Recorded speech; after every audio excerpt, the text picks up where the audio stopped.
படத்தை வந்து சற்றப்போ ஒரு வாரத்துக்கு முன்னே தான் அந்த படத்தை பார்த்தேன். கண்களில் கண்ணீர் மல்கி கசுந்துருகி என்ற வார்த்தை அடிக்கடிக்கு கேள்விப்பட்டிருக்கோம். வாழை படத்தை பார்த்த பிறகு தான் அது உண்மையாக நிஜமாக சத்தியமாக உண்மையாக உணர்வுபூர்வமாக இருந்தது. இதில் பங்கு கொண்ட ஒவ்வொரு கதாபாத்திரமும் வந்து வாழ்ந்திருக்கிறார்கள். எனக்கு நான் பள்ளி பிராயத்தில் 1957, 58, 59, 60 அப்படி போயிட்டே இருக்கிறேன். எனக்கு தெரிஞ்சு எனக்கு வந்து என் கண் முன்னாடி வந்து இங்கே இருக்கக்கூடிய படத்தில் இருக்கக்கூடிய மாணவனும் ஆசிரியையும் கலந்துரையாடிய அந்த காட்சிகள்லாம் எனக்கு எட்வினா ஞாலியூர் டீச்சர் அடையாளம் காமிச்சது, பிலோமினா டீச்சரை காமிச்சது, அற்புதமேரி டீச்சரை காமிச்சது, கங்காபாய் டீச்சரை காமிச்சது. இவங்களோடு நான் பயணித்த காலத்தெல்லாம் அசைப்போட்டு பார்க்கும்போது இந்த படம் பிகினிங் ஃபஸ்ட்டாக பார்த்தீங்கன்னா கலகலன்னு என்டர்டெயின்மெண்ட்டாக போகும், சிரித்து சந்தோஷப்படணும்.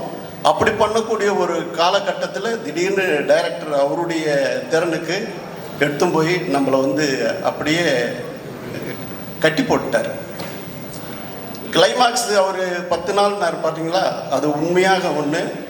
இயக்குனர் மிஸ்கின் கூட என்கிட்ட சொன்னார், தவிர்க்க முடியாத சக்தி இந்த திரையுலகத்தில் மாரி செல்வராஜ் வந்துட்டான் சார், நீங்கள் எழுதி வச்சுங்க, மிக மிக உயரிய இடம் அந்த தம்பிக்கு இருக்குது அப்படின்னு சொன்னார்.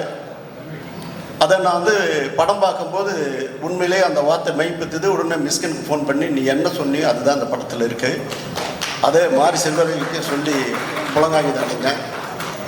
கிளைமாக்ஸ்னால் அதாவது கனத்த இதயத்தோடு வருவாங்க தெரியுமா, அந்த நிலை தான் எனக்கு. படம் பார்த்துட்டு வந்து எனக்கு ஒரு 10 நிமிஷம் என்னால் வந்து பேச முடியல. மாரி செல்வராஜை கட்டி அணைச்சேன். என் கண்கள் பணித்தது. அந்த பணித்த கண்களுக்கு விடை இது மாபெரும் வெற்றி அடையும், பல விருதுகளை அள்ளி குவிக்கும். இந்த படத்துக்கு வந்து உழைப்பு சத்தியமாக தெரிகிறது, அது படம் பார்க்கும்போது தெரியுது. வாழை இலை பார்க்கும்போது இனி இந்த படத்தை பார்த்த பிறகுதான் வாழை இலைக்கு ஒரு சாப்பிட உட்காரும்போது அதுக்கு ஒரு மனசில் வந்து ஒரு பூஜை பண்ணக்கூடிய நிலைமைக்கு இருக்குது. பூஜைக்கு நம்ம வைப்போம், ஆனால் மனசால் பூஜிக்கக்கூடிய சூழ்நிலை அந்த வாழைக்கு வருது. பழத்தை வந்து சாப்பிட்டு உதாசீனமாக அப்படி போடுவோம் இல்லையா, அந்த பழத்தை போடும் பொறுத்து கூட மனசு எனக்கு வாழையை பார்த்த பிறகு அந்த சுமைதாங்கியாக அந்த சுமந்தாங்களை நான் எல்லாருக்கும் இன்னைக்கு காலையில் கூட கலையரசன் பொம்பளை நீ வாழ்ந்துருக்கிறடா அப்படின்னு சொன்னேன். ரொம்ப நல்லா இருக்குது, ரொம்ப ஆத்மார்த்தமாக இருக்குது, உண்மையாக இருக்குது. இதில் ஒன்று இது வந்து நான் ரிலீஸ் பண்ண வேண்டிய படம், ஆனால் அதில் ஒரு பெரிய பங்கு தம்பி திலீப் சுப்பராயன் அதை பங்கெடுத்திருக்கிறாரு. உண்மையிலே அவருக்கு வந்து தரமான தகுதியான நிர்ணயமான ஒரு படத்தை நீ வந்து வெளியிடுற, உன் வாழ்க்கையில் ஒரு பெரிய ஒரு அடித்தளத்தை அமைச்சு கொடுக்கும் இந்த படம். மாரி செல்வராஜ் தான் நான் வந்து சொல்லுவேன், நீ எதுக்கு உன் பேரை கீழே போடுற, பாரதி ராஜ மாதிரி மேலே போடியா அப்படின்னு சொன்னேன். அந்த சூழலில் வரணும், அவனுக்கு அந்த தைரியமும் வரும். இந்த படம் மிக உயரிய படைப்பாக, கலைப்படைப்பாக அத்துணை பேரும் இசையாக இருக்கட்டும், பாடல் வரிகளாக இருக்கட்டும், ஆர்ட் டைரக்டருடைய வண்ணமாக இருக்கட்டும், கேமராமேன் தேனீஸ்வருடைய அதாவது ஒளிப்பதிவு மன்னன் சொல்லலாம், இந்த கேமரா வழியை வந்து நம்மளெல்லாம் அப்படியே இழுத்து கட்டி போட்டிருக்கிறாரு. இப்படி ஒவ்வொரு காட்சியும் வந்து மிளிர வைக்கிறது, பொளிர வைக்கிறது, அகிலமெல்லாம் ஒளிர வைக்கக்கூடிய ஒரு சூழலை 23 ஆகஸ்ட் உருவாக்கும். வாழ்த்துக்கள், நன்றி, வணக்கம். சினிமா மூலமாக தான் நான் உலகத்தை பார்த்தேன். அந்த அறியாத பருவத்தில் இன்ஸ்டியூட்டில் நான் பார்க்குற படங்கள் வந்து இந்த மாதிரிலாம் படங்கள் உண்டா அப்படின்ற அளவுக்கு இருக்கும். ஜப்பானை பற்றி தெரியும், ஜெர்மனியை பற்றி அதெல்லாம் தெரியும், பேர் தெரியும். அந்த மக்கள் அந்த வாழ்வாதாரம் அதை பற்றிலாம் ஒன்றுமே நமக்கு தெரியாது, எனக்கு தெரியாது. அது மூலமாக தான் எனக்கு அதுக்கப்புறம் புத்தகத்தை படிக்கணும்னு ஆர்வம் வரும். என் கண்ணை திறந்தது இன்ஸ்டியூட்டில் இந்த மாதிரி படங்கள் தான். என் வாழ்க்கையில் பல விஷயங்கள் சினிமா தான் எனக்கு மிகப்பெரிய ஒரு வழிகாட்டியாக இருந்திருக்கு.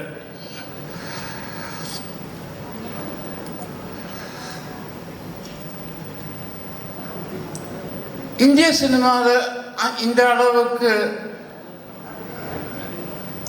படங்கள் வரலன்னா உண்மை. தமிழ் சினிமாலாம் ஜாஸ்தி வந்திருக்கு. அதுக்கு பல காரணங்கள் இருக்கு. இங்கே எல்லோருக்கும் படம் பண்ணும் அந்த முன்னுரிமை உண்டு. அதுதான் இந்த மண்ணின் மகிமை. என்ன ஆச்சுன்னா ஒவ்வொரு மாரியோட ஒவ்வொரு படமும் எனக்கு ரொம்ப கஷ்டமாயிடுது. ஏன்னா இப்போ ப்ரொஜெக்ஷனுக்கு போடும்போது மாறி நான் தேட்டரில் பார்த்துக்கிறேன் அப்படின்னு. ஏன்னா எப்போவுமே அந்த தேட்டரில் பார்த்துட்டு தான் அதை பற்றி பேசுவேன். ஏன்னா அந்த வாழைன்ற இந்த விஷயத்தை பற்றி எனக்கு ஒன்றுமே தெரியாது. போக போக போக வாழை வாழடி வாழையாக வாழையை பற்றிலாம் சொல்லுவாங்க. அதாவது இதுக்கு பின்னாடி கொஞ்சம் கொஞ்சமாக கொண்டு போகும்பொழுது அது ஒரு பயோபிக்னு தெரியாது எனக்கு. கடைசியில் தான் எல்லாமே தெரியும். எனக்கு இது ஒன்றும் ஒரு பாடமாக இருக்குது. ஏன்னா அவர்கிட்ட எப்போவுமே சொல்லுவேன், மாமன்னன் பார்த்த உடனே சொன்னேன், இதெல்லாம் சிட்டியில் வளர்ந்தவன் நான் அதை நிறைய பேருக்கு இதெல்லாம் ஒத்துக்க இது இருக்குன்னு தெரியுது. ஏன்னா ஒத்துக்கணும் இதெல்லாம். காரணம் சில உண்மைகளை ஒத்துக்கொண்டு தான் ஆக வேண்டும். சிட்டியில் இருந்ததுனால பல விஷயங்கள் எனக்கு தெரியாது. ஆனால் தெரிஞ்சுக்க ஆசைப்படுறேன் சினிமா மூலமாக. அதை செய்பவர் மாதிரி ரஞ்சித் போன்றவர்கள் தான் வெற்றி. ஆனால் ரொம்ப கஷ்டமாக இருக்குது. ஒவ்வொரு படங்களும் கஷ்டமாக ஆரோக்கியமான கஷ்டம் சொல்கிறேன். இதெல்லாம் தாண்டி ஒரு திருப்பி படமாக கொடுக்கும்போது தான் எனக்கு சினிமா மேல் நம்பிக்கை வருது. இப்போ இருக்கிற காலகட்டத்தில் நம்பிக்கை போய்கொண்டே இருக்கும். இந்த காலகட்டத்தில் சில இயக்குநர்கள் தான் நமக்கு நம்பிக்கை கொடுக்கிறார்கள். அவர்கள் இங்கே உட்கார்ந்து கொள்கிறார்கள். நன்றி, வணக்கம். எல்லோருக்கும் வணக்கம். இந்த படத்தை ஒரு 3 நாளைக்கு முன்னாடி பார்த்தேன். லிங்குசாமி அதுக்கப்புறம் நடந்த ஸ்க்ரீனிங்கில் பார்த்தாரு. நாங்கள் 2 பேரும் அந்த படத்தை பற்றி பேசிகிட்டு இருக்கிறப்ப மாறி என்றைக்குமே தோக்க மாட்டார் அப்படிங்கிற ஒரு வார்த்தை தான் திருப்பி திருப்பி சொல்லிட்டு இருந்தேன். ஏன்னா மாறிக்கிட்ட லைஃப் இருக்குது. அந்த வாழ்க்கையை அவருடைய 3 படங்களும் சரி, அவரோட வாழ்க்கை இருந்துகிட்டே இருந்தது. இது பயோகிராஃபிங்கிறதுனால அவ்வளோ அப்படியே இருக்குது, லைஃப் அப்படியே இருக்குது. நான் மாறி ராம்கிட்ட நிறைய சினிமா கற்றுருக்காரு. நான் ஒரே விஷயம் சொல்ல வர்றது என்னென்னா, மாறி என்றைக்குமே தோக்க மாட்டார், என்றைக்குமே தோக்க போகிறதில்ல. பிகாஸ் ஏன் சொல்லிடுறேன், ஏன்னா நமக்கு தெரிஞ்ச வாழ்க்கையை தான், கேட்ட வாழ்க்கையை படித்ததை வச்சு தான் நம்மளாம் படம் பண்ணுறோம். ஆனால் மாறி இது வரைக்கும் சொன்ன கதையும் சரி, இந்த கதையும் சரி, அவருடைய வாழ்க்கை பெரும்பாலும் அவருடைய வாழ்க்கை.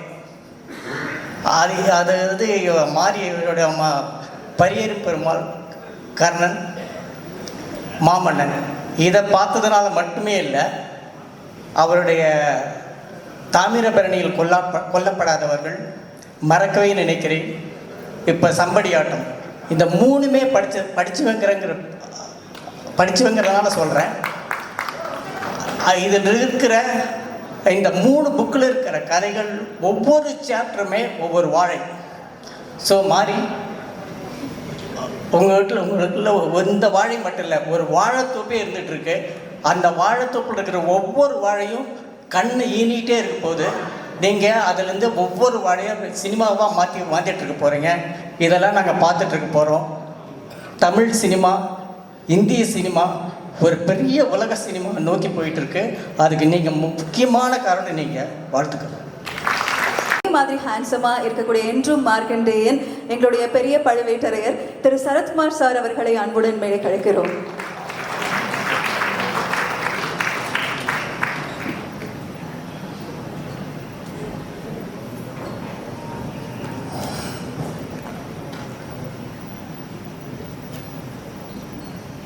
எல்லாருக்கும் வணக்கம்.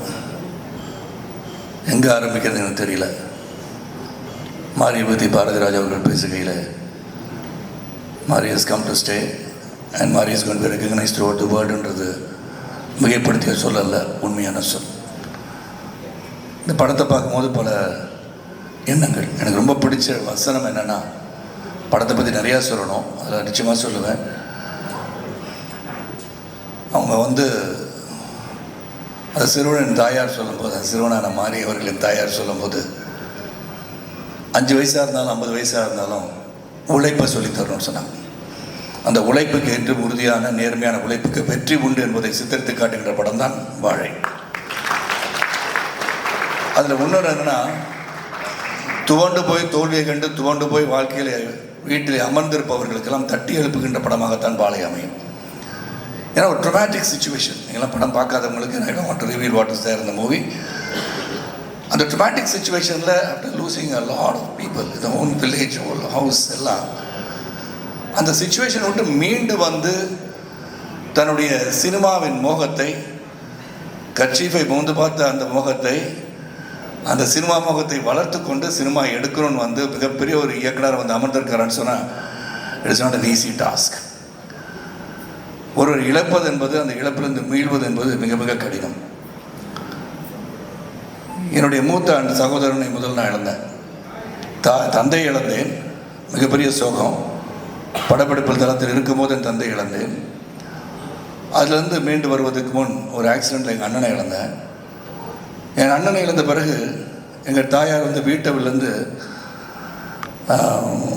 அவங்க ரூம்லேருந்து வெளியே வரல. நான் அவன் தான் தலைமகன். தலைமகனை இழந்த சோகத்தை வெளிக்காட்டாமல், அந்த சோகத்தை உள்வாங்கி, வேண்டுமென்றே நடக்காமல், எழுந்து நடக்கவே மாட்டேன் என்ற உறுதியோடு இறுதி வரை இருந்து மறைந்தவர் தான் என் தாயார். என் மைத்துனர் இழந்தேன். இப்படி வரிசையாக நிறைய பேர் இழந்த பிறகு ஒவ்வொரு முறையும் நான் கற்றுக்கொண்ட பாடம், ஒரு சோகத்தை மனதில் இருந்தால் கூட அந்த சோகத்தை விட்டு மீண்டு வருவதற்கு பல நாட்கள் ஆகிவிட்டன. அந்த சோகத்திலிருந்து மீண்டு வந்து நீ என்ன நினைத்தாயோ, எதை சாதிக்க நினைத்தாயோ அதை சாதிக்க வேண்டும், நீ என்ன கொண்டு வாழ்வோம் தான் மனிதன். அந்த மனிதனாகத்தான் மாறி செல்வதை நான் பார்க்குறேன். ஏன்னா பல பேருக்கு இந்த படம் வந்து ஒரு பாடமாக தான் அமையும். ஏன்னா வாழ்க்கையில் என்ன பார்த்தீங்கன்னா, நான் வந்து ஒரு வசதியான குடும்பத்தை சேர்ந்தவன். நான் நல்லா பார்க்குறதுக்கு பால்மேன் ஷர்ட்டு போட்டு இன்றைக்கி நிற்கலாம். ஆனால் அதுக்கு பின்னாடி எவ்வளோ ஒரு வழி இருந்திருக்கின்றது தைரியமாக சொல்லியிருக்கின்ற மாரி செல்வராஜுக்கு என்னுடைய வாழ்த்துக்கள். இங்கே இருக்க பல பேர் அப்படி தான் வந்திருப்போம். உழைப்பு ஒன்றே நம்பி, அந்த உழைப்புக்கு உறுதியான நேர்மையான உழைப்பு இருக்கும்போது வெற்றி கிடைக்கும் நம்பிக்கை அடிப்படையில் வந்தவங்க தான். பிஎஸ்சி கணிதம் படித்தாலும் முதல்ல எனக்கு கொடுக்கப்பட்ட வேலை வந்து சைக்கிளில் போய் தெருத்துருவா பேப்பர் போட்டவன் தான். நான் வானத்தில் இருந்து குதிச்ச நட்சத்திரம் கிடையாது. ஆனால் அந்த உழைப்பு உறுதியாக ஒரு சினிமாவுக்கு வரணும்னு சொல்லி, அந்த சினிமாவுக்கு வர வேண்டிய கட்டாயம், அப்புறம் வந்து நான் நிலைச்சி நிற்கிறேன்னு அது காரணம் ஒன்று உழைப்பு. அந்த உழைப்பு தான் இந்த படத்தில் காட்டப்பட்டிருக்கு. இதில் நடித்த 2 சிறுவர்கள், இதில் பல stages of his life is shown. இந்த பயோபிக்னு சொல்லும்போது thanks to Hotstar for taking this subject and bringing it to life and reality. ஏன்னா ஒவ்வொரு பருவத்தை வந்து நான் வந்து மாறிட்டு வந்து படம் பார்த்து வந்தோன்னு சொன்னேன்.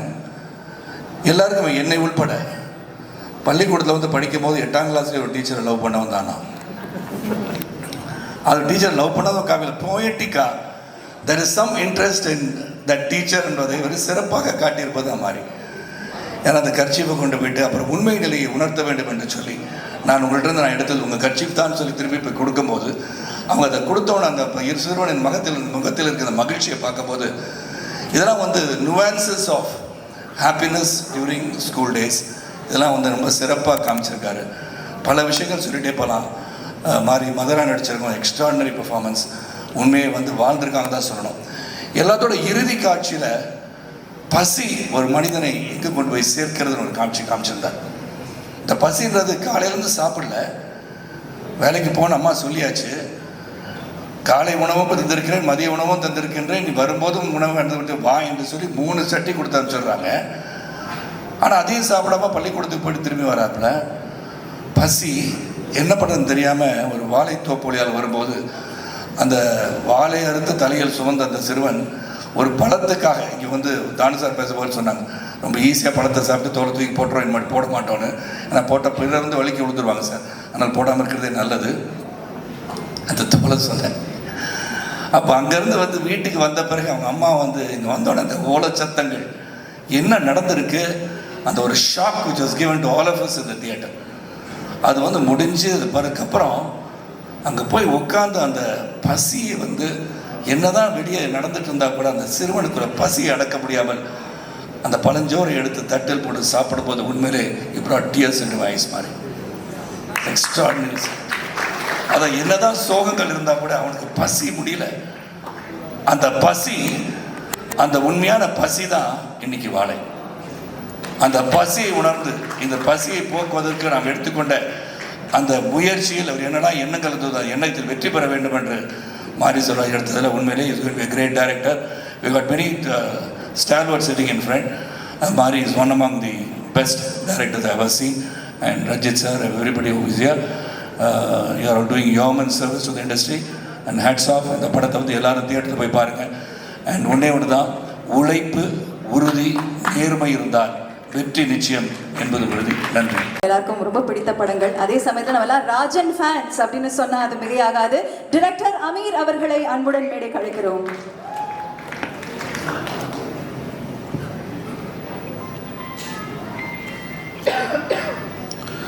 அரங்கத்தில் இருக்கும் அனைவருக்கும் இறைவன் புறத்திலிருந்து சாந்தியும் சமாதானம் உண்டாகட்டும். நவீன உலகத்தில் வந்து அரிய கண்டுபிடிப்பு சினிமா அப்படின்னு சொன்னால் அது மிகையாகாதுன்னு நினைக்கிறேன் நான். அப்படிப்பட்ட சினிமாவை இங்கே எல்லாருமே பல விதமாக பார்த்துட்ருக்காங்க. பொழுதுபோக்குக்காக சினிமா எடுக்கப்படுது, சிலர் பணம் சம்பாதிப்பதற்காக சினிமாவை எடுத்துகிட்ருக்காங்க, சிலர் புகழை சம்பாதிப்பதற்காக சினிமா எடுத்துகிட்ருக்காங்க, இன்னும் சிலர் வந்து அதிகாரத்தை பிடிப்பதற்காகவும் சினிமாவை எடுத்துகிட்ருக்காங்க. அதில் சினிமா என்பது தான் பேச நினைக்கிற அரசியல், தான் சார்ந்திருக்கிற அரசியல் அப்படின்ற எண்ணத்தோடு அணுகுகிற சில இயக்குநர்கள் இருக்காங்க. அது வெற்றிமாறன் இருக்கார், ரஞ்சித் இருக்கார், அந்த வரிசையில் மாரி செல்வராஜ் இருக்கார். நானெல்லாம் திரையில் அரசியல் பேசுகிற ஆள் கிடையாது, தரையில் மட்டும்தான் பேசுகிறது, அதனால் திரைக்கு போகிறதில்ல. அந்த வகையில் வாழை வந்து மாரி செல்வராஜ் பேச நினைக்கிற அரசியலாகத்தான் அந்த படத்தை பார்த்தேன்.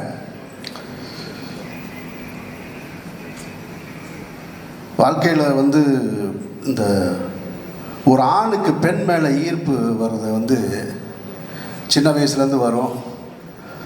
அது திருமணமாகிற நேரத்தில் வந்து பொண்ணு எப்படா வேணும்னு கேட்டால் ஆண் சொல்லுவான் எங்கள் அம்மா மாதிரி வேணும்மா. பெண்கள்கிட்ட கேட்டால் எங்கள் அப்பா மாதிரி ஒரு மாப்பிள்ளை வேணும்னு சொல்லுவாங்க. இன்னும் சிலர் வந்து எங்கள் டீச்சர் மாதிரி வேணும்னு கேட்பாங்க. அதில் மாரி செல்வராஜ் சின்ன வயசுலேயே அவருடைய டீச்சரை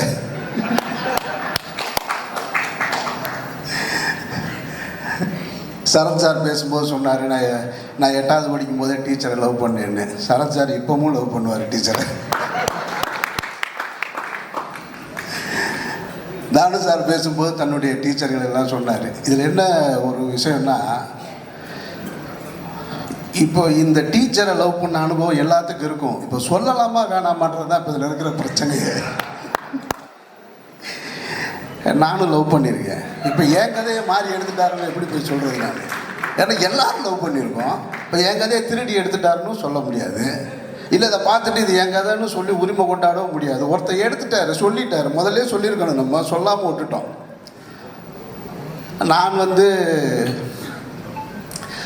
பேர் சொல்லலை, ஏன்னா அவங்க இப்போ என்னுடைய தாய் ஸ்தானத்தில் இருக்கிறாங்க. அந்த டீச்சர் நான் இப்போ பேர் சொல்ல முடியாது. நான் லவ் பண்ணியிருக்கேன்.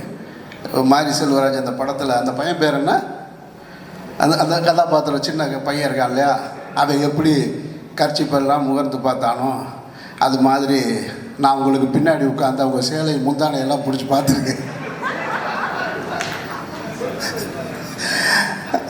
அதாவது இதை பார்த்துட்டு இன்னொரு டீச்சர் பார்த்துட்டாங்க. இதை இன்னொரு டீச்சர் பார்த்துட்டு, டீச்சர் என்ன வேலை செய்கிறான்னு தெரியுமா அப்படின்னு சொல்லிட்டு கூப்பிட்டு முட்டி போட சொல்லிட்டாங்க. சரி முட்டி போட்டு நின்று, முட்டி போட்டதுக்கப்புறமும் நான் முட்டி போட்டு நின்று அந்த டீச்சரை பார்த்துக்கிட்டே இருந்தேன். அவனுக்கு எவ்வளோ திமிரு பாருங்க. டீச்சர் முட்டி போட சொன்னதுக்கப்புறமா அவன் உங்களை தான் பார்க்குறான் அப்படின்னு வந்து திரும்ப சொன்னாங்க. அந்த நினைவுகள்லாம் இருக்குது, மதுரை ஸ்கூலில் இருக்குது. அதுக்கு காரணம் அவங்க அழகாக இருக்காங்க அப்படின்றது கிடையாது, அவங்க நம்மக்கிட்ட அணுகிற அந்த முறை தான், அதுதான் அந்த காதலை உண்டு பண்ணதாக நான் நினைக்கிறேன். நான் இப்போ சமீபத்தில் அந்த டீச்சரை நான் வீட்டில் போய் பார்த்துட்டு வந்தேன், அந்த தாயை பார்த்துட்டு வந்தேன் அப்படின்னு சொல்கிறது தான் சரியானதாக இருக்கும். அந்த மாதிரி ஒரு வாழ்க்கையை மாரி செல்வராஜ் இந்த படத்தில் தன்னுடைய வாழ்க்கையை பதிவு பண்ணியிருக்காரு. சினிமாவுக்கு எல்லாருமே வந்து ஏதோ ஒரு மூலையிலேருந்து கஷ்டப்பட்டு தான் கிளம்பி வந்திருப்போம். எல்லாருக்குமே ஒரு கதை இருக்குது. தானு சாருக்கு இருக்குது, சரத் சாருக்கு, வெற்றிக்கு இருக்குது, ரஞ்சித்துக்கு இருக்குது, எல்லாத்துக்கும் இருக்குது, இங்கே இருக்கிற சூரிக்கு இருக்குது. ஆனால் எல்லோருக்குமே தான் வாழ்ந்த வாழ்க்கையை படமாக்குற அளவுக்கு வாய்ப்பு கிடைக்கிறதில்ல. கிடைக்கும்போது வேறு ஒரு விஷயங்களை படமாக்குறோம். அந்த அடிப்படையில் வந்து பார்க்கும்போது மாறி தனக்கு கிடைத்த வாய்ப்பை சரியாக பயன்படுத்திக்கிட்டார் அப்படின்றது தான் இதில் மறுக்க முடியாத உண்மை. எல்லோரும் நினச்சா எடுத்திருக்கலாம் தன்னுடைய வாழ்க்கையை, ஆனால் மாறி மட்டும்தான் தனக்கான தான் பார்த்ததை இதை படம் பண்ணியே ஆகணும்னு ஒத்த காலில் நின்று இந்த படத்தை எடுத்திருக்காரு. மாறி வாழ்த்துக்கள். இந்த படத்தின் மூலமாக நீங்கள் எவ்வளோ பணம் சம்பாதிக்க போகிறீங்கன்னு எனக்கு தெரியாது. ஆனால் ஒரு பாரதி ராஜா சொன்னது போல், இன்னும் பல பேருடைய எண்ணத்தில் இருக்கிறது போல், உங்களுக்கான அந்த அடையாளத்தை ஒரு இயக்குனராக நீங்கள் அடைவீர்கள் என்பதில் நானும் நம்புகிறேன். சசி பேசும்போது சொன்னார் மாறி தோக்கவே மாட்டான் அப்படின்னு சொல்லிட்டு. நமக்கு இந்த வெற்றி தோல்வியிலாம் நம்பிக்கை இல்லை. கலைஞனுக்கு என்றைக்குமே தோல்வி கிடையாது. சாகிற வரைக்கும் அவன் கலைஞன் தான். அவனுக்கு என்ன வெற்றி தோல்வி அதெல்லாம் ஒன்றுமே கிடையாது. சாகும்போதும் அவன் கலைஞன் தான். உங்களுடைய படைப்பு, உங்களுடைய சிந்தனை மக்களிடத்தில் எப்படி போய் சேர்ந்துச்சோ, பிசி சார் சொல்லும்போது சொன்னார் பாருங்க, நான் இந்த வாழ்க்கையெல்லாம் நான் பார்த்ததில்லைன்னு, நான் திரையின் மூலமாக பார்க்குறேன்னு. அந்த மாதிரி கொண்டு வந்து சேர்க்குற ஒவ்வொருத்தருமே கடைசி வரைக்கும் வெற்றியாளர்களாக தான் இருப்பாங்க. மாரிக்கு என்னுடைய வாழ்த்துக்கள். இந்த மேடையை இன்னொருத்தருக்கு வாழ்த்து சொல்கிறதுக்கு பயன்படுத்திக்கிறேன். ரஞ்சித்துக்கு, ஏன்னா தங்கலான் படம் பார்த்துட்டு இப்போ அவருக்கு நான் ஃபோன் பண்ணல, ஒரு மிகப்பெரிய உழைப்பை கொடுத்துருக்க ரஞ்சித்துக்கு என்னுடைய நெஞ்சார்ந்த வாழ்த்துக்கள். நான் வந்து நடிகர் விக்ரமோட ரொம்ப நெருக்கமான ஒரு ஆள், ஆனால் ரொம்ப தூரமாக இருக்கிற ஒரு ஆள், ரெண்டுமான ஆள். நான் காசி படம் பார்த்துட்டு அவருக்கு ஃபோன் பண்ணேன். அதுக்கப்புறம் இப்போ வரைக்கும் நான் ஃபோன் பண்ணவே இல்லை. இந்த படம் பார்த்துட்டு தங்கலான் பார்த்துட்டு நான் வீட்டுக்கு போய் ராத்திரியில் என்னோடய வாட்ஸ்அப்பில் ஒரு ஸ்டேட்டஸ் வச்சேன், தமிழ் சினிமாவுக்கு பெருமை சேர்த்த கலைஞன் அப்படின்னு. சினிமா அவரை கொண்டாடுதில்லை. இனிமே வந்து எங்கள் தமிழ் ஆக்டர் யாரா அப்படின்னு சொன்னால் விக்ரமை காட்டலாம். அந்த இடத்துக்கு வந்து தன்னை அர்ப்பணிச்சிருக்கார். அப்படி ஒரு வாய்ப்பை ஏற்படுத்தி கொடுத்த ரஞ்சித்துக்கும் ரஞ்சித் குழுவினருக்கும் அனைவருக்கும் என்னுடைய நெஞ்சார்ந்த வாழ்த்துக்களும் நன்றிகளும் பாராட்டுகளும். நன்றி. மாரியோட ஸ்கில் ஆக்சுவலி படம் பார்த்துட்டு வீட்டுக்கு போனதுக்கப்புறம் தான் தெரிஞ்சுது. கழுத்து வலி காமிச்சிருச்சு. அப்போது படம் முடிச்சுட்டு வெளியில் வந்துட்டு மாரி அண்ட் மற்ற டைரக்டர்ஸோட பேசிட்டு இருக்கும்போது கூட தெரியல. திரும்பி வீட்டுக்கு போனதுக்கப்புறம் தான் இங்கே வலிக்குது. அது மாரி பண்ண வேலை தான் அது வந்து ஸ்லோவாக பசங்களை வச்சு ஜாலியாக போயிட்டுருக்கிற படம். அவர் சின்ன பசங்க அவங்களோட வாழ்க்கையில் நடக்கிற சின்ன சின்ன சேட்டைகள் அது மாதிரி வச்சு அப்புறமா அந்த சுமையை நம்ம தலை மேலே தூக்கி வச்சுட்டாரு. அது வந்து எண்டில் தான் தெரிஞ்சுது. அதுக்கப்புறம் நைட் தூங்க முடியல. This I think is the greatest skill of a director. நம்ம இன்டெலெக்சுவலாக நம்ம கதையை பற்றி பேசுறதுக்கு பதிலாக விசிரலாக ஃபீல் பண்ண வச்சுட்டாரு. ஸோ தேங்க்யூ மாரி, தேங்க்யூ ஃபார் திஸ் ஃபில்ம். ஒரு அருமையான படைப்பு, அது எல்லாரும் சொல்ல போகிறாங்க. So I will also keep it short. என்னென்னா வந்துட்டு மாறி அந்த படிப்பை தாண்டி அவர் பெரிய இன்ஸ்பிரேஷன். லைக் இப்போது இந்த மாதிரி பசங்க வந்துட்டு ஒரு இதை தூக்கிட்டு போகிற பசங்க, இது மாதிரி பல பேர் வந்துட்டுல இவரை பார்த்து இவர் லைஃபே ஒரு இன்ஸ்பிரேஷன். நம்மளும் இந்த மாதிரி ஒரு பெரிய டைரக்டர் ஆகலான்ட்டு அது ஒரு ஹோப் இருக்குல்ல. அவர் சொன்னார்ல அந்த 2 பசங்க பற்றி, அது வந்துட்டு ஒரு பெரிய விஷயம். அண்ட் இப்படி ஒரு அற்புதமான படைப்பை வந்துட்டு திலீப் மாஸ்டரும் வந்துட்டு அதை டிஸ்ட்ரிபியூட் பண்ணது ரொம்ப சந்தோஷம். இது மாதிரி நிறையா அவர் சொன்னார், இது மாதிரி நிறைய கதைகள் இருக்குது. அடிக்கடி உங்கள் லைஃப்லேருந்து அப்பப்போ ஒரு சாப்டர் கொடுங்க. சூப்பர். Thank you so much. இப்போ ஆடியன்ஸ்க்கு ஒரே ஒரு ரிக்வெஸ்ட் தான், டெஃபினட்டாக போய் தியேட்டரில் பாருங்கள். You need to encourage this cinema coming to the theatres. So please எல்லாரும் 23rd அன்னைக்கு, 23rd is a big day. So 23rd அன்னைக்கு போய் தியேட்டரில் பாருங்கள். தேங்க்யூ. அண்ட் பார்த்துட்டு திருப்பியும் பார்க்கலாம், அதனால திருப்பியும் டிஸ்னி பிளஸ் ஹாட்ஸ்டார்லையும் அதுக்கப்புறம் பார்க்கலாம். Okay, thank you. ஃபிலிம்ஸ்லாம் பார்க்கும்போது நம்ம ஊரில் இந்த மாதிரி படங்கள்லாம் வருமா, நான் ஏங்கியிருக்கேன் அப்படின்னாங்க.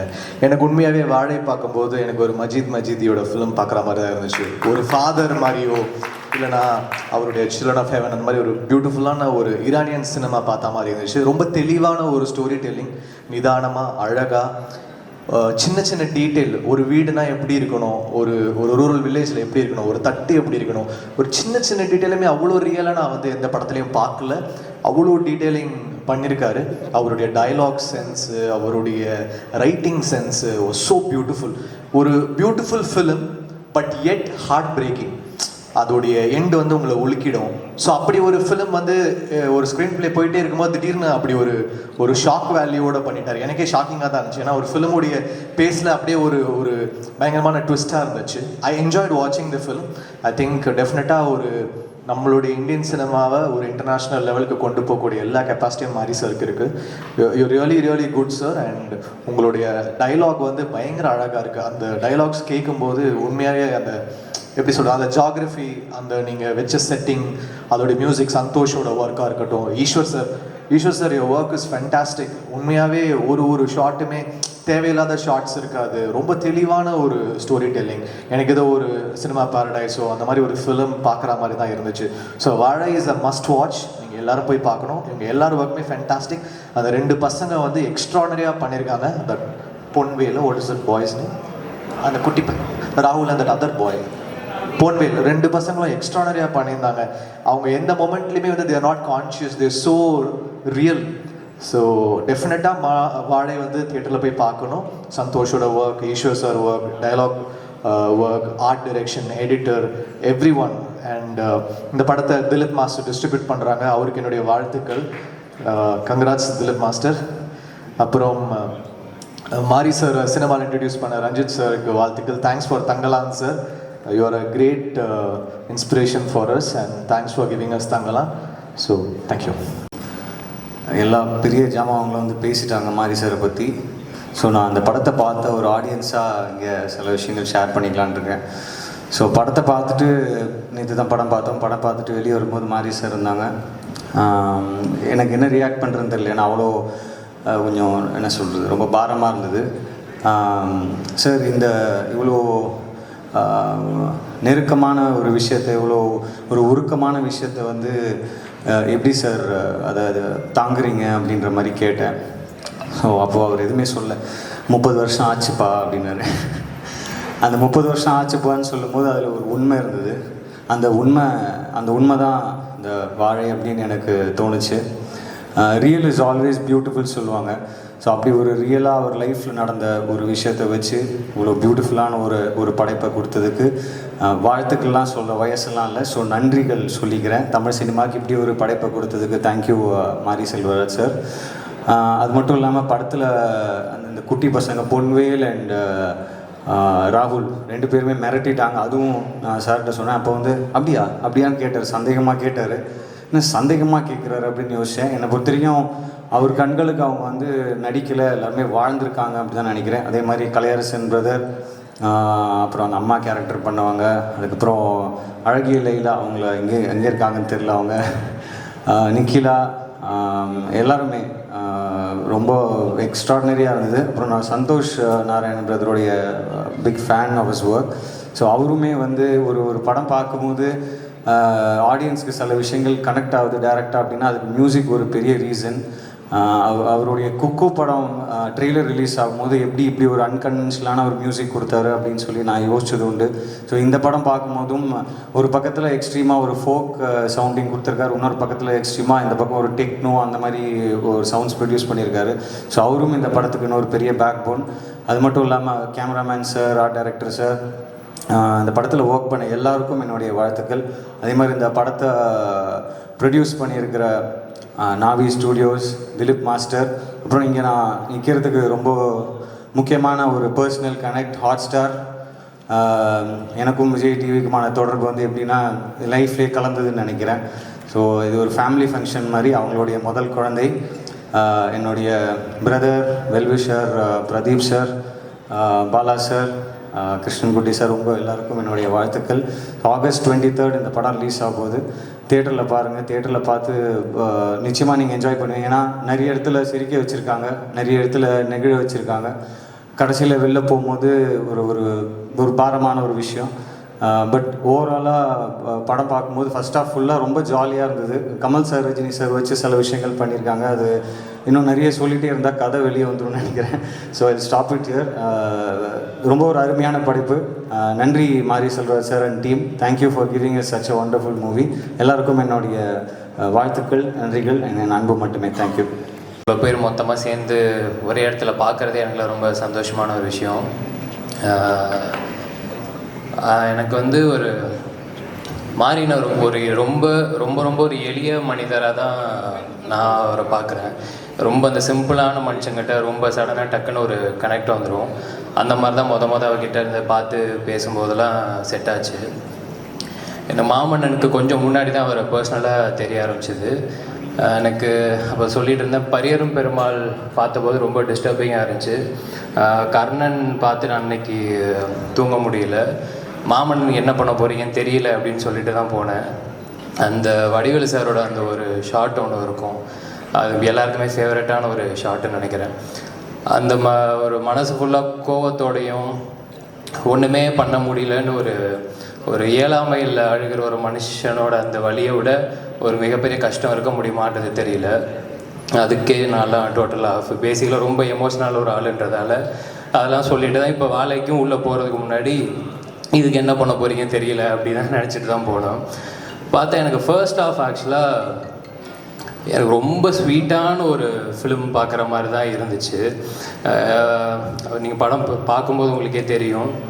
அந்த 2 பசங்க குறிப்பாக பேர் இப்போ நிஜ பேர் தான் சொன்னாங்க, பொன்வேல் ராகுல் அப்படின்னாங்க. ஆனால் நான் அவங்கள எப்பயுமே சிவனேந்தா சேகராகவே என் மனசில் எப்பவுமே ஞாபகம் வச்சுப்பேன்.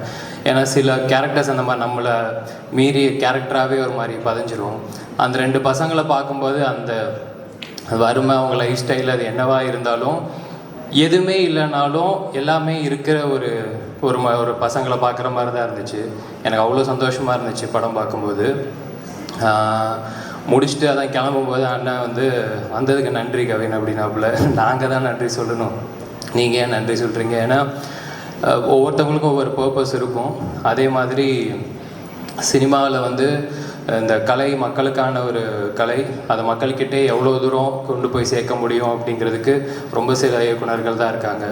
அதில் என்ன மாதிரி ஒரு ஆள் எல்லா பெரியவங்களுமே சொல்லிட்டாங்க. ஸோ எனக்கு பார்க்கும்போது அதுதான் ரொம்ப ஃபீல் ஆச்சு. ரொம்ப ரொம்ப நன்றிண்ணே, அவ்வளோதான் என்னால் சொல்ல முடியும். மற்றபடி வந்திருக்கிற எல்லாருக்குமே ரொம்ப ரொம்ப நன்றி. Thank you so much. ஜென்ரேஷனோட ஒரு முக்கியமான ஃபிலிம் மேக்கரோட ஒரு முக்கியமான ஒரு ஃபிலிம்.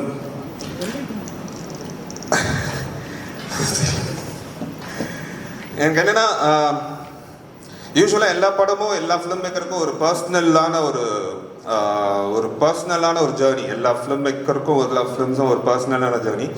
இது மாரியோட சைல்டுஹுட். நான் ஃபர்ஸ்ட் படம் பார்க்கும்போது எனக்கு தெரியல. படம் பார்த்ததுக்கு அப்புறம் தான் அவரோட சைல்டுஹுட்னு சொன்னார். எனக்கு அது ஒரு ஃபிலிம் மேக்கரா அது இன்னும் பர்சனலான ஒரு ஜேர்னியாக தோணுச்சு.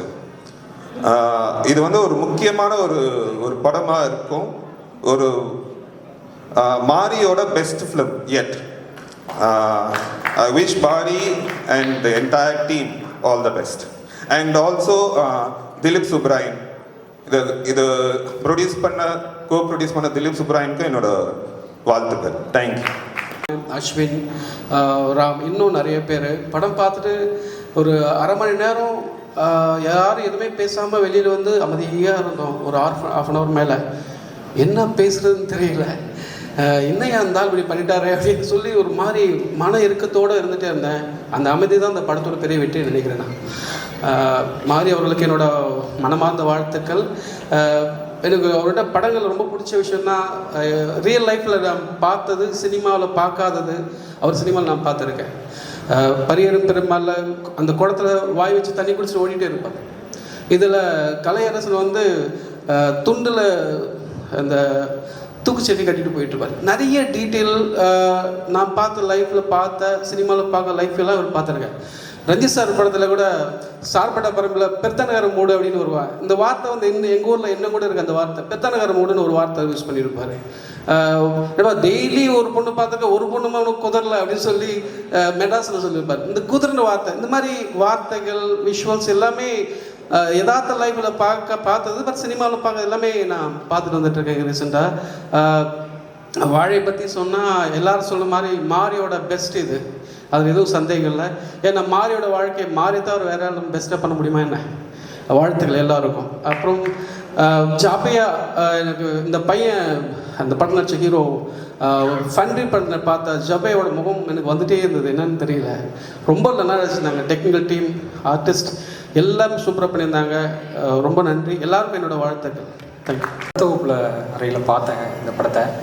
அதாவது கொஞ்சம் தற்காத்துக்கிட்டேன்னு சொல்லலாம். ஏன்னா சந்தோஷ் நாராயணனுடைய கம்ப்ளீட் மியூசிக் இல்லாதனால அங்கேயே நான் அழுகாமல் இருந்திருக்கேன் அப்படின்னு கூட சொல்லிக்கலாம். நான் படம் பார்க்கும்போது அவருடைய கதைன்னு எனக்கு தெரியாது. நான் பேசிட்டு படம் பார்க்குறீங்களான்னாரு. சரி ஓகேன்னு தனியாக நான் மட்டும் உட்காந்து படத்தை பார்த்தேன். படம் பார்த்துட்டு ஒரு மாதிரி எதுவுமே பேச முடியல. அது வரைக்கும் நான் ஜாலியாக ஒரு படம் பார்த்துட்டு வந்துட்டுருந்தேன். சரி ஓகே, இவர் வந்து ஒரு அழியாத கோலங்கள் அந்த மாதிரி ரேஞ்சில் ஒரு ஜாலியாக ஒரு படம் பண்ணியிருக்காரு. கொஞ்சம் ஸ்ட்ரெஸ்ஸாக ஒரு படங்கள் வேலைகளும் அரசியல் பின்போல இதெல்லாம் இருக்கக்கூடிய படங்களாக நிறைய விமர்சனங்கள்லாம் பார்த்துட்டு ஒரு ஜாலியாக ஒரு படம் எடுக்கணும்னு எடுத்திருக்கார் போல் இருக்கு அப்படின்னு நானும் ஹாப்பியாக அப்படியே பார்த்துட்டு வந்துட்டுருக்கேன். படம் முடியும் போது கிளைமேக்ஸ் பார்க்கும்போது ஒரு மாதிரி ஸ்டக் ஆயிடுச்சு.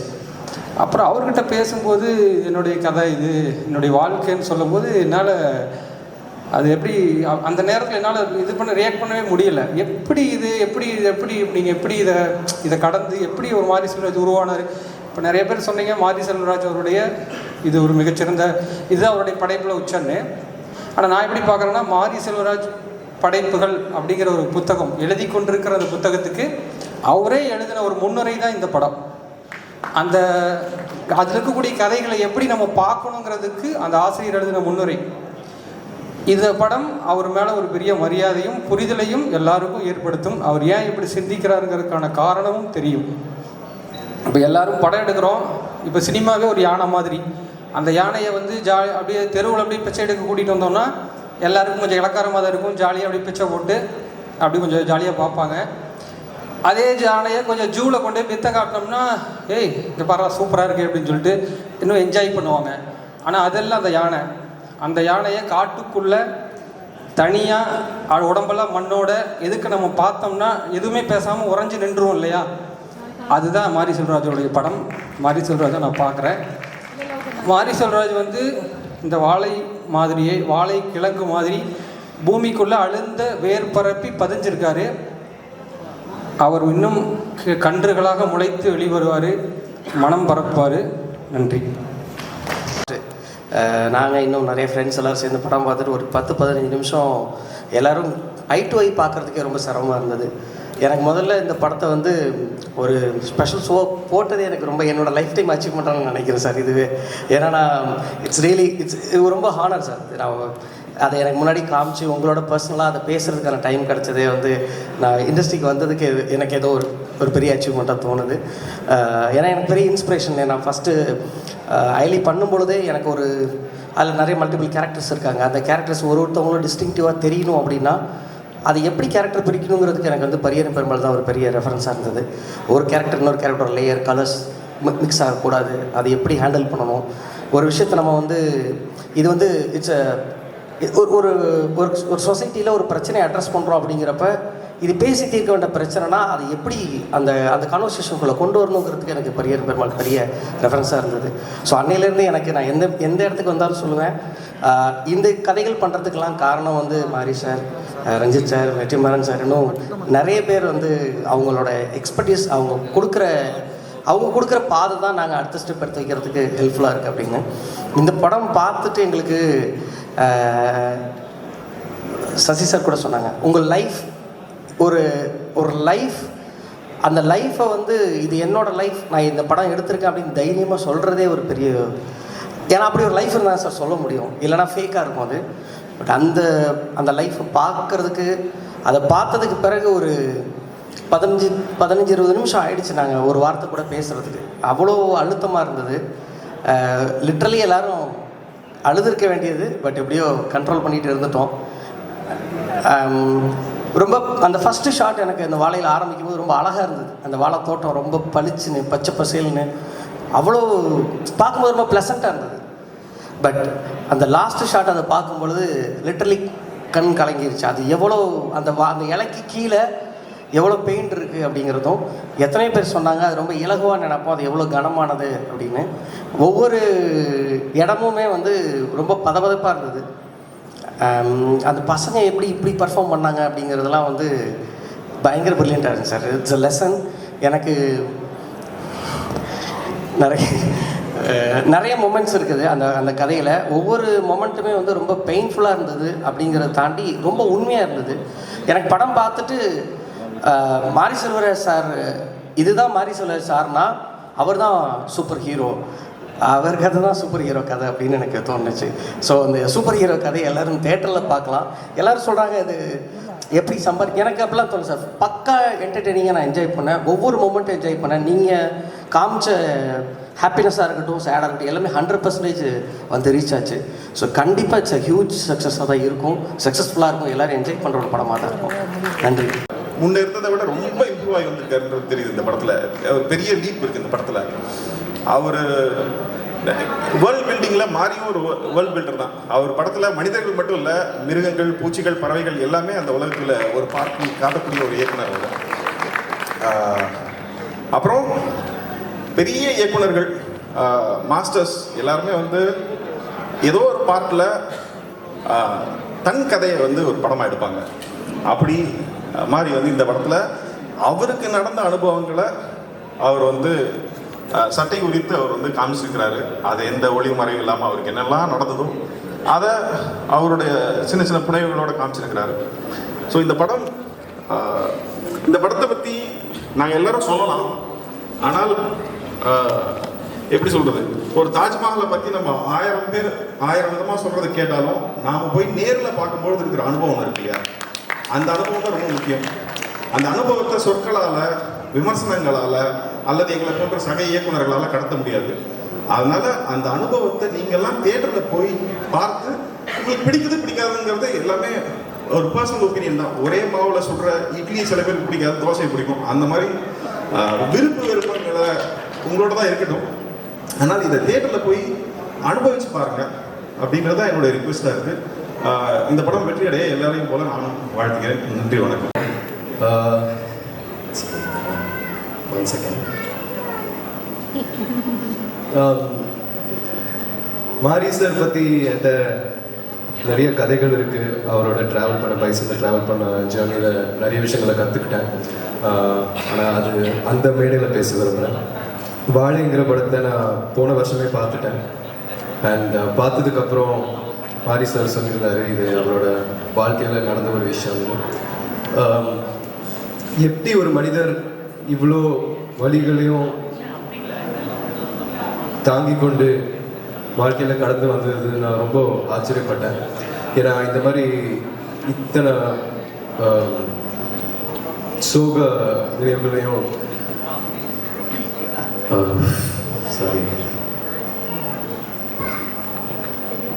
அதாவது அந்த மாதிரி விஷயத்த ஒரு படமாக இருக்கிறது வந்து ஒரு அசாத்தியமான விஷயம். ஏன்னா மீண்டும் மீண்டும் அந்த விஷயத்த திருப்பி போய் உணர வேண்டியதாக இருக்கும். அது எடிட்டில் இருக்கலாம், டைரக்ட் பண்ணும்போது இருக்கலாம். ஸோ அது ஒரு மிக கஷ்டமான விஷயம். அது பயங்கரமாக வளர்ச்சிருக்கும் சாருக்கு. ஸோ ஆனால் இருந்தாலும் அவரோட கதைகள், அவரோட மக்களோட கதைகள் அது எல்லார்ட்டும் போய் சேரணுன்றதுனால அவர் இரவும் பகலும் பார்க்காம உழைக்கிறாரு. எல்லா படத்துலையும் அப்படி தான் உழைக்கிறாரு. ஸோ அவரை வாழ்த்த எனக்கு வயசு இல்லை. ஆனால் இருந்தாலும் ஹார்ட் ஒர்க் அண்ட் விடாமுயற்சி, இந்த 2 விஷயம் வந்து நான் முதல்ல நேரடியாக பார்த்தது வந்து எங்கள் அப்பாட்ட, அதுக்கப்புறம் மாரி செல்வராஜ் சார்கிட்ட தான். அது வந்து நான் இங்கே சொல்ல விரும்புகிறேன். And I love you so much sir. Thank you, நன்றி, தேங்க்யூ. பார்க்கும்போது இந்த மாதிரி ஒரு சின்ன கிராமத்துலேருந்து வந்து ஒரு வாழைத்தோப்பில் வேலை பார்க்குற ஒரு பையனாக இருந்துட்டு இவ்வளோ கனவுகளை சுமந்து அதுக்கப்புறம் சென்னை வந்து கஷ்டப்பட்டு ஜெயிச்சு இங்கே வந்து உட்காந்துருக்கிறாருன்னா அதுக்கு மெயின் காரணம் வந்து அவரோட உழைப்பு தான், அவர் தன்னம்பிக்கை தான், விடாமுயற்சி தான். ஸோ அவர்கிட்ட நான் நிறைய விஷயம் கற்றுருக்கேன். நான் அவர்கிட்ட நிறைய வாட்டி சொல்லியிருக்கேன், அவர் எனக்கு ஒரு அப்பா மாதிரி, ஒரு அண்ணன் மாதிரி, ஒரு குரு மாதிரின்ட்டு. ஸோ இங்கே நான் நிறைய விஷயம் சொல்லலாம், இருந்தாலும் புரியுது.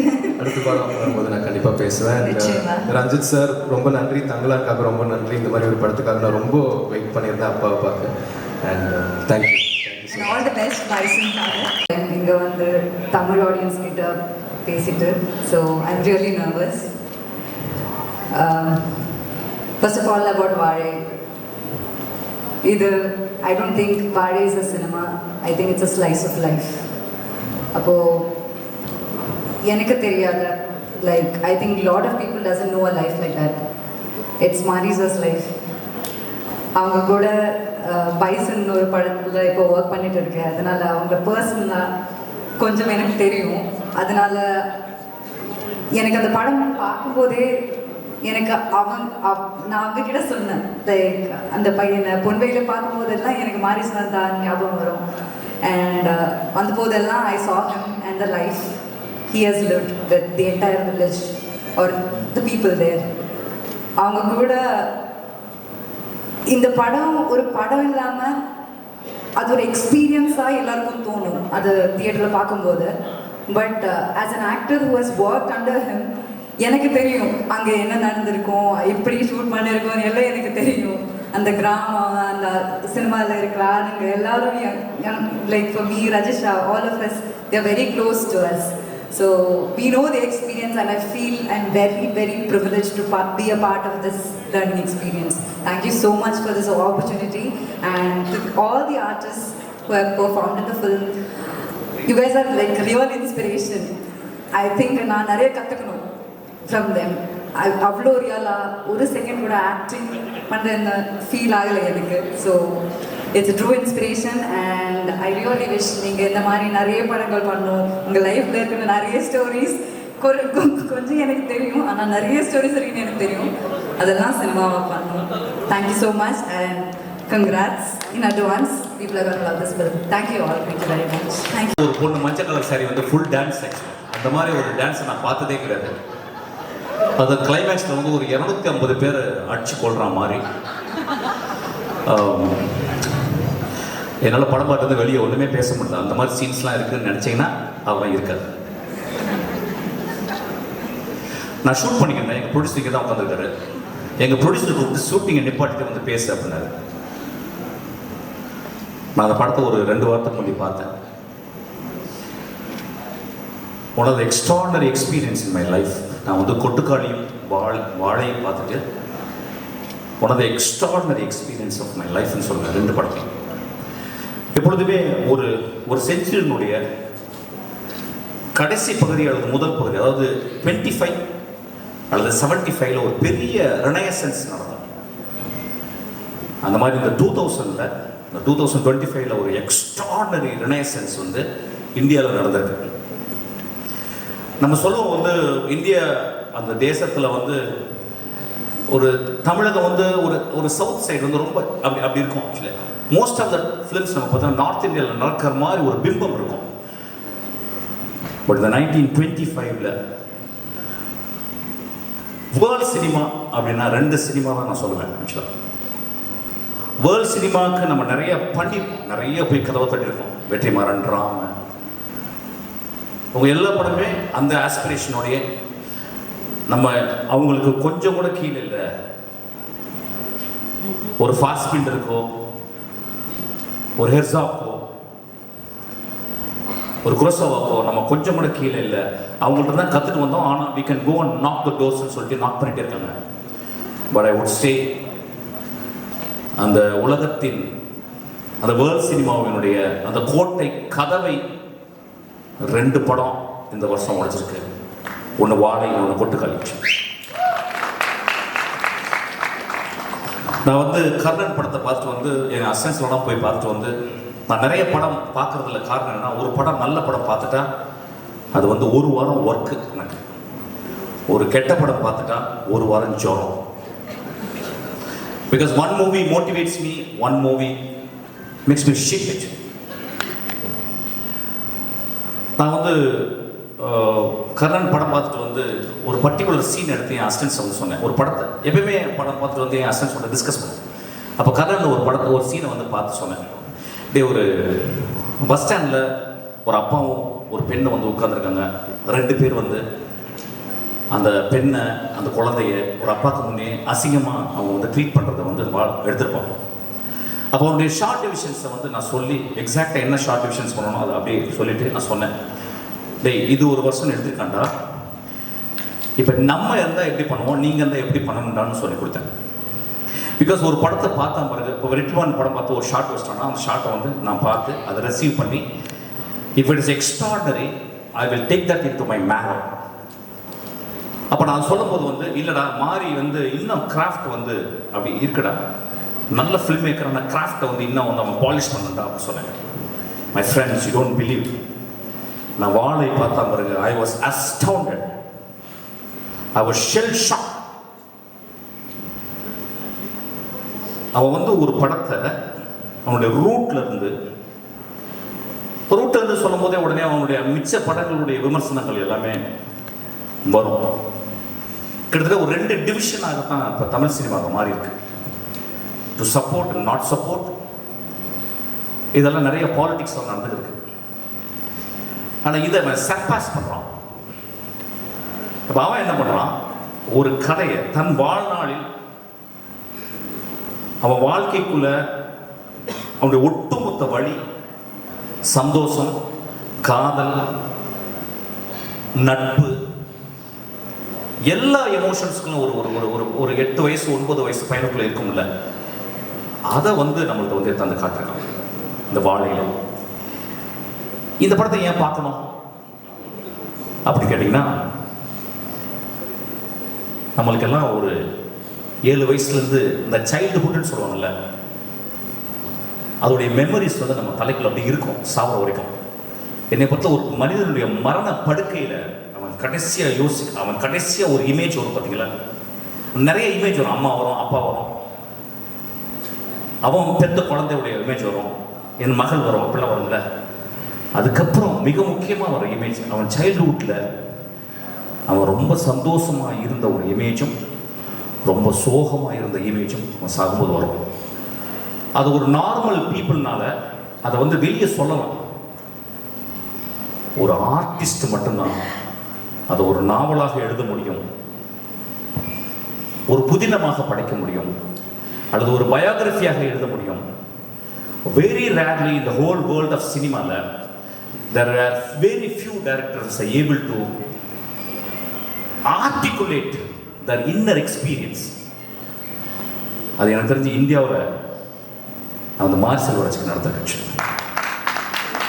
He was able to articulate அப்படின்னா, இந்த குழந்தை வந்து ஒரு 1/2 மணி நேரம் அம்மா காணாம போயிட்டா அழும் பார்த்தீங்களா, அந்த தொண்டக்குழி அப்படியே இது அந்த மாதிரி அழுதுக்கான். உடனே நம்ம நினைக்கலாம் ரொம்ப சோகமான படமா? இல்லை, எனக்கு தெரிஞ்சு இந்த 10 இயர்ஸ் நான் பார்த்த சந்தோஷமான படம் இந்த படம். அந்த வாழை எவ்வளவு பச்சையா இருக்கும், பசுமையா இருக்கும், அந்த அளவுக்கு பசுமையான படம் இந்த படம்.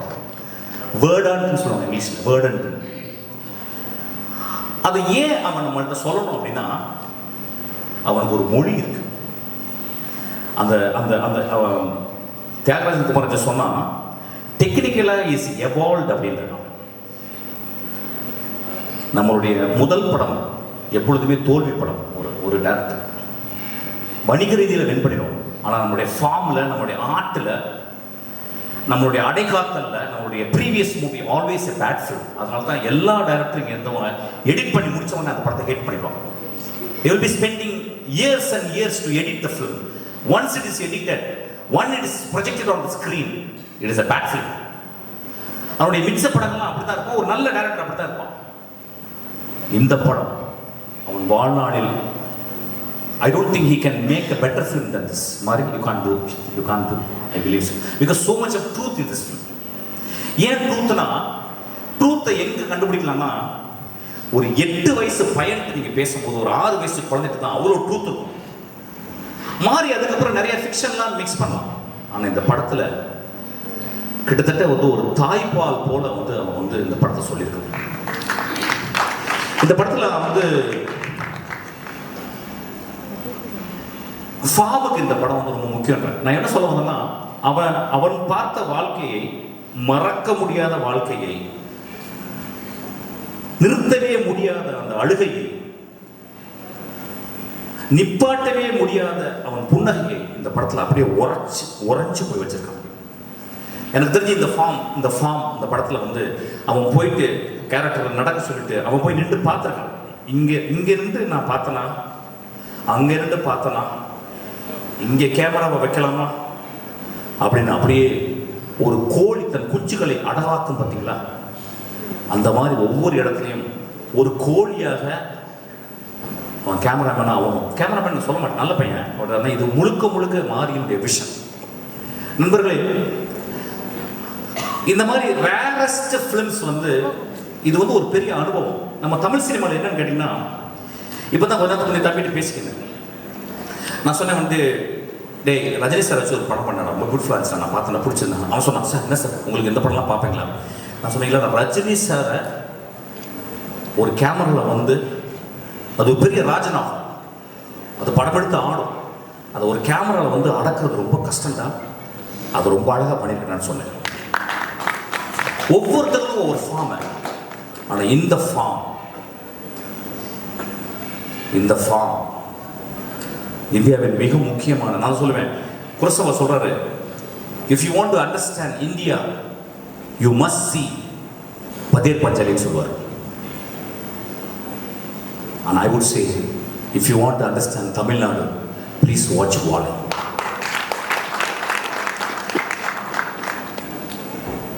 இந்த படத்தை பார்த்துட்டு வந்து நிறைய சொன்ன மாதிரி, இல்லை சார் இது வந்து ஒரு படம் மாதிரி இல்லை. ஆமாம், படம் மாதிரி இருக்காது, இது வந்து பாடம், இது வந்து உங்கள் வாழ்க்கை. இதில் ஒரு டீச்சரை பற்றி சொல்லியிருப்போம். நம்ம வாழ்க்கையில் அம்மா தங்கச்சி எல்லாரையும் விட்டுட்டு நம்ம அதுக்கப்புறம் சொந்தம் இல்லாத ஒரு சொந்தம், அது யாருன்னு கேட்டால் டீச்சர் தான், நம்மளோட டீச்சர். அந்த டீச்சர்கிட்ட தான் நம்ம வந்து அதை வந்து காளியாக பார்க்குறதா, தேவியாக பார்க்குறதா. அம்மா கிடையாது, தங்கச்சி கிடையாது, அக்கா கிடையாது, ஆனால் அவங்க யார்? அப்புறம் பெரும் தவிப்பு இருக்கும் அந்த குழந்தை. அதாவது அந்த கம்மிங் ஆஃப் ஏஜினுடைய முதல் பெண் அவன். எனக்கு தெரிஞ்சு இந்தியாவில் அந்த குழந்தைக்கும் அந்த டீச்சருக்கும் உள்ள ரிலேஷன்ஷிப்பை எந்த படம் இந்த மாதிரி போர்ட்ரேட் பண்ணதே இல்லை. அந்த டீச்சரை வந்து ஒரு குழந்தைய நடிச்சிருக்கான். Oh what performance, oh my god. அவனையும் மலையாளத்தில் தான் போட்டு வந்திருக்கான். நான் பெரிய டீச்சர்களே இல்லை போல. One of the extraordinary performance. நான் நிறைய பேசலாம், நான் ஷூட்டிங்கை மட்டும் வந்திருக்கேன். இன்னைக்கு தான் ரொம்ப நாகரிகமாக பேசிருக்கேன்னு நினைக்கிறேன். ஆக்சுவலாக நான் ரொம்ப சந்தோஷமாகவும் ரொம்ப வருத்தமாகவும் இந்த மேடையை விட்டு இறங்குறேன். என்னை பற்றி திட்டுறவங்களுக்கு வந்து எதுவுமே இல்லாமல் கொடுத்துட்டேன்னு சொல்லிட்டு நான் ரொம்ப மனசோட ரொம்ப கஷ்டத்தோடு தான் நான் மேடையை விட்டு இறங்க போகிறேன். போன படம் ஒத்துக்காளியில் நிறைய பேசினேன், ஒரு குத்து டான்ஸ் வாங்கினேன், அதுக்கு பெரிய மரியாதை கிடைச்சிது. ஒரு 50 பேர் நல்ல காணொலி போட்டு திட்டினாங்க. நண்பர்களே, மேடையில் பேசுகிற மாதிரி போர் எதுவுமே கிடையாது. Utter bore. I'm not speaking, I'm just performing like a clown. And I'm very sure I'm the most sad clown. இந்த 2 படங்களும் என் வாழ்க்கையை உருட்டி போட்டது நிறையா. இந்த 2 படங்களும் என் நாக்கை அப்படியே ஒரு முடிச்சு போட்டுச்சு. என் நாக்கில் எனக்கு பேச முடியல. அப்போ நாங்கள் பேசும்போது அடுத்த வார்த்தை என்ன தெரியக்கூடாதுன்னு நான் பேச ஆசைப்படுறேன். ஏன்னா நான் அடுத்த வார்த்தை தெரிஞ்சிச்சுன்னா நான் நல்லா பேசுறேன்னா, வெற்றிமாறன் நல்லா பேசுறேன்னா, ராம் நல்லா பேசுறேன்னா எனக்கு ஆயிடும். அதனால நான் கெட்ட வார்த்தைகள் பேசுறதையும் தயவுசெய்து பொறுத்துக்கங்கன்னு சொல்றேன். ஒரு பெண்ணை பார்த்து நல்லா இருக்கமா, அழகா இருக்கமா சொன்னா, அடி என்ன மாதிரி இருக்குடி அப்படின்னு சொன்னாதான் அவள் அழுது. அப்படி சொல்ல விடுங்க. இன்னைக்கு ரொம்ப வருத்தத்தோடு நான் மேடையை விட்டு இறங்குறேன். நான் எதுவுமே பேசல. Please watch this movie. Please bloody watch this movie. It is going to transport you to some other level. ஒரு குரசவாவையும் ஒரு பிரஸ்தானையும் நான் கண்டுபிடிச்சிக்கணும்னு சொல்வேன். நான் மாரி செல்வராஜையும் கொட்டுக்காளியினுடைய டைரக்டர் வினோத் ராஜையும் என்னுடைய ஆதர்சமான என்னுடைய நண்பர்கள். இந்தியாவின் மிகச்சிறந்த டைரக்டர், உலகத்தின் மிகச்சிறந்த டைரக்டர் நான் பார்க்குறது வந்து வெற்றிமாறன், ராம், என் குழந்தை பேர் டக்குன்னு வரலடா, எமோஷனல், தியாகராஜன் குமாரராஜ். உடனே எழுதி தண்ணி போட்டா இருப்பாங்க. நான் தண்ணி போட்டு ரொம்ப நாள் ஆச்சு. ஆக்சுவலாக நான் ஒர்க் அவுட் பண்ணிக்கிறேன். ஒல்லி ஆகிட்ட பாருங்க. ஆக்சுவலாக ஃபஸ்ட்டு 6 பேக்ஸ் உள்ள டேரக்டர் நான் தான் இந்தியாவில். அதுக்கு ரெடி ஆகிட்டு. So it's a beautiful experience my dear friends. இந்த படத்தை பாருங்கள். நண்பர்களே, நம்ம நிறைய படங்கள் பார்க்கணும், நிறைய படம் பார்க்கணும். அதாவது வந்து எந்த ரீசனுமே இல்லாமல் ஒரு தேட்டருக்குள்ள போகிறோம், எந்த ரீசன் இல்லாமல். ரொம்ப சீப்பான படங்கள்லாம் இந்த கண்கள் வந்து எக்ஸ்போஸ் ஆகும். ரொம்ப மோசமான டைலாக்லாம் வந்து இந்த காதுகள் எக்ஸ்போஸ் ஆகும். இந்த வாழை, ஒரு வாழை மரத்தை தொட்டிருக்கீங்களா? வாழை மரத்தை அறுக்கும் போது ஒரு அப்படி ஒரு சவுண்ட் கேட்பாங்க, கேட்டிருக்கீங்களா? வாழையினுடைய பழத்தை வந்து மேலே ஏறி பறிச்சு அந்த படத்துல அப்படி ஒரு குழந்தைக்கு கொடுக்குறோம், அப்படி அதை உரிச்சு சாப்பிட்டுருக்கீங்களா? That is the most primal experience, most primal experience. அதெல்லாம் நம்ம விட்டுட்டோம். ஆக்சுவலாக I am very happy this movie. இந்த படம் நிச்சயமா மக்களை, அதான் சொல்றேன், சில படங்கள் வந்து ஒரு அது வந்து மக்கள்கிட்ட எப்படி ரீச் ஆகும்னா, நீங்க சாகுற வரைக்கும் இந்த படத்தை பார்ப்பீங்க. இந்த படத்தை ஓடிடியில் வந்த பிறகு உலகத்தில் உள்ள எல்லாருமே பார்ப்பாங்க. ஸ்பானிஷ் அமெரிக்காவில் அங்கே வந்து ஸ்பானியர்ஸ்ல அங்கே வாழைமரம் இருந்தா, மெக்சிகோவில் வாழைமரம் இருக்கா, அவன் பார்த்து அவன் ஐடென்டிஃபை பண்ணிப்பான். இந்த மாதிரி ஒரு படம் எனக்கு ரொம்ப சந்தோஷம். இந்த படத்தில் வந்து நிறைய பேர் நடிச்சாங்க. அவன் பேர் நான் வந்து கலையரசா ராஸ்கல் எதிரா, அவன் வந்து நான் தான் அவனை அறிமுகப்படுத்தினேன். ஃபுல் கஞ்சாட்சி வந்த மாதிரி வந்தான். ஆக்சுவலி என் படத்தில் வந்து நடிச்சு கொஞ்சம் நிறையவே பேசுவான், உள்ள பேசுவான். அவன் என்ன பர்ஃபார்ம் பண்ணியிருக்கான், வா. அவன் அந்த வாழ்க்கையை பார்த்துருக்க கூட மாட்டான். அவனுக்கு எப்படி லுங்கி கட்டணும், அவனுக்கு எப்படி வாழையை சுமக்கணும். ஐயா, அந்த படத்தில் வாழையை சுமந்திருக்காங்க. ஐயா, வாழையை சுமந்திருக்காங்க. ஒரு தாய் தன் குழந்தைய சுமந்தது மாதிரி சுமந்திருக்காங்க. So it's extraordinary. ரொம்ப நல்லா இருந்துச்சுடா. ஐ லவ் யூடா. ரொம்ப நல்லா இருந்துச்சுடா. There is miles to go and you proved it's. சூரிய அளவு இல்லை,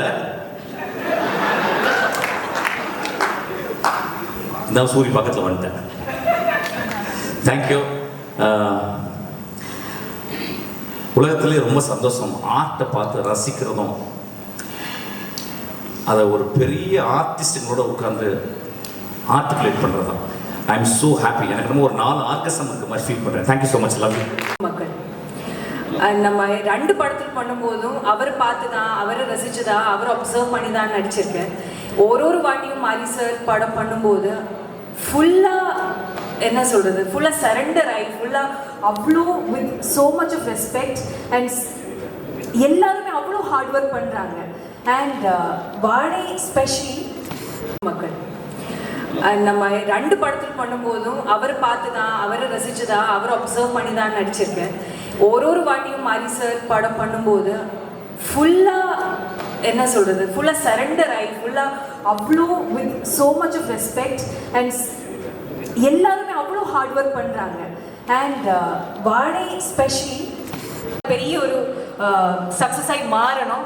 எனக்கு தமிழ் சினிமாவில் இப்போ வரைக்கும் வந்திருக்க படத்தில் பெஸ்ட் ஃபிலிம்ஸில் இந்த ஃபிலிம் வரும்னு நினைக்கிறேன். Thank you so much for inviting me here. Personally thanking all the producers of this film, Divyaka, Mari sir, Dilip Master, Red Giant, all of you for producing this film and especially Disney Plus Hotstar. It's a wonderful film. Thank you so much, all of you. Thank you. தெரியலையே எங்கே ஆரம்பிக்கிறது.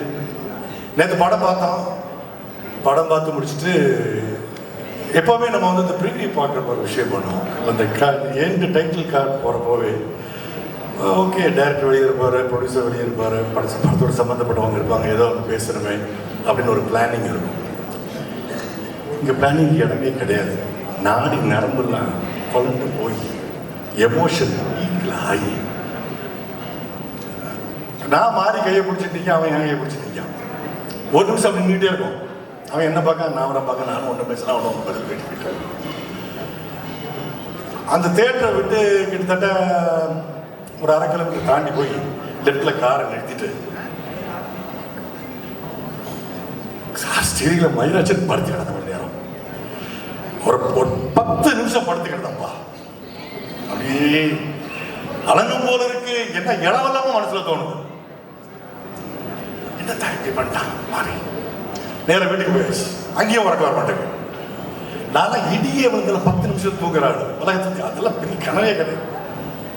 அப்படி எதை சொல்றது எதை விடுறதுன்னு எனக்கு தெரியல. அவ்வளவு விஷயங்கள் இருக்கப்பா கோபுரத்தில். என்னடி அந்த லாரியில ஏறி எல்லாரும் போறாங்க வாழை வெட்டதுக்கு. அந்த வாழை பொம்பளை எல்லாத்தையும் வச்சுட்டு ஒரு ஷாட் குலுங்குவாங்க ஹை ஸ்பீட்ல. அந்த லாரி இப்படி கிளம்பி போகுது, குலுங்குவாங்க. அங்க இருக்கிற ஒவ்வொரு ஜீவன் ஒரு வாழை கொலைக்கு தானே சமம். அவ்வளவுதான். அப்படி எவ்வளவு வெட்டல. அந்த 2 சொமாடுக்கும் எங்க ஊர்ல சோமைன்னு சொல்லுவாங்க. 20-25 கிலோ இருக்கும், குறைஞ்சது ஒரு 20 கிலோ இருக்கும் தேவை ஒரு வாழை. 40 கிலோ ஏற்றிட்டு வர்ற டைம்ல நீங்க ஓரளவுக்கு பிளைன்ல நடந்து வந்துடலாம். ஒரு வாய்க்கால் ஒரு காலெல்லாம் வந்து வச்சுக்கோங்களேன், இறங்கி திரும்ப சூரியன்ல கேட்டு பாருங்க, அப்படியே காலை தூக்கி வைக்கிற ஒவ்வொரு காலும் 100 கிலோ தோணும். அது ஸோ அந்த பெயினை கடத்துற விஷயம் இருக்குல்ல, ஸ்க்ரீன்ல இருந்து நம்ம எப்போ பிள்ளைகளை யாண்டே ஒயிட் ஷாட்டு ஒயிட் நம்ம பாத்தி வச்சுக்கோ நடந்து வரதே வந்து எவ்வளவு நடக்கலாம்.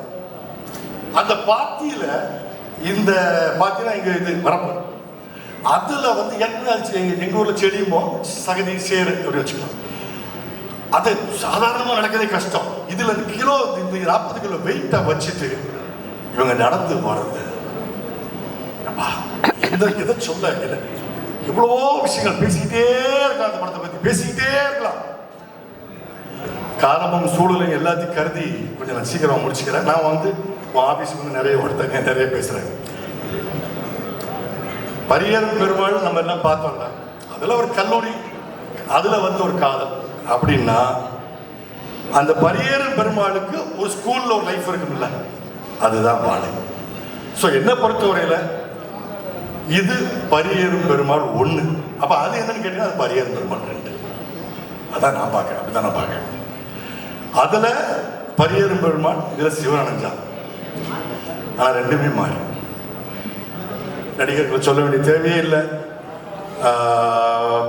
ராகுல், குமரவேல், அப்புறம் வந்து சேகரம்மா நடிச்ச கோமதி அவங்க, அதுக்கப்புறம் வந்து நிக்கிலா விமல் அவங்க ஒவ்வொருத்தரும், அப்புறம் வந்து நம்ம கலையரசர் அப்படி எவ்வளவு விஷயம் பேசிக்கிட்டே இருக்கல. இந்த பாலாஜி வந்து கேட்டுட்டு இருக்காங்க தெரியுது எனக்கு.